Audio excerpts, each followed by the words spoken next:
1911 का साल 2 मायनों में भारतीय इतिहास के लिए अविस्मरणीय है।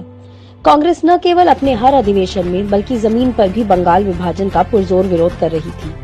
अंततः ब्रिटिश हुकूमत को झुकना ही पड़ा और 1911 के इसी साल में बंगाल विभाजन निरस्त हो गया। बंगाली अस्मिता को एकजुट रखने वाली लड़ाई जीत ली गई थी। अंग्रेजों की फूट डालो राज करो की नीति के सामने देश और कांग्रेस की जीत हुई।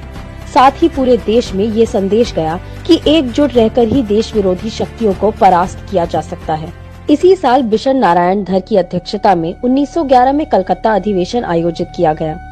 इसी अधिवेशन में बंगाल की माटी के सपूत और विश्व के महान कवि रविंद्रनाथ टैगोर द्वारा लिखित जनगण मन को पहली बार गाया गया।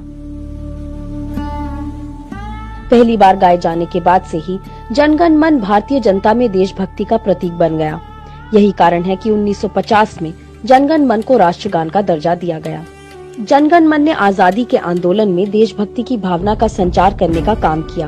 वंदे मातरम के बाद जनगण मन आजादी के दीवानों में उत्साह भर रहा था। कुल मिलाकर जनगण मन भारत की भावना में रच बस चुका था। इसलिए पूज्य बापू ने कहा कि इसने हमारे राष्ट्रीय जीवन में जगह बना ली है। वही प्रथम प्रधानमंत्री पंडित जवाहरलाल नेहरू ने इसे एक महान राष्ट्रगान बताया। इस तरह 1911 के साल ने दो बड़े संदेश दिए। पहला, भारत किसी भी शक्ति को परास्त करके आगे बढ़ सकता है और भारतीयों ने कांग्रेस के साथ मिलकर देश के खिलाफ खड़े होने वाली शक्तियों को पराजित करने का जज्बा पैदा किया। दूसरा, जनगण मन के उदय के जरिए पूरे भारतवर्ष में देशभक्ति की लहर चरम पर पहुंची। आज देश आजादी के कई साल पूरे कर चुका है। आज हमें ये समझने की आवश्यकता है कि हमारे पूर्वजों ने देश को एकजुट बनाए रखने के लिए कितने बड़े बलिदान दिए हैं, संघर्ष किए हैं। हमें उनके बलिदानों और संघर्षों को बेकार नहीं जाने देना है।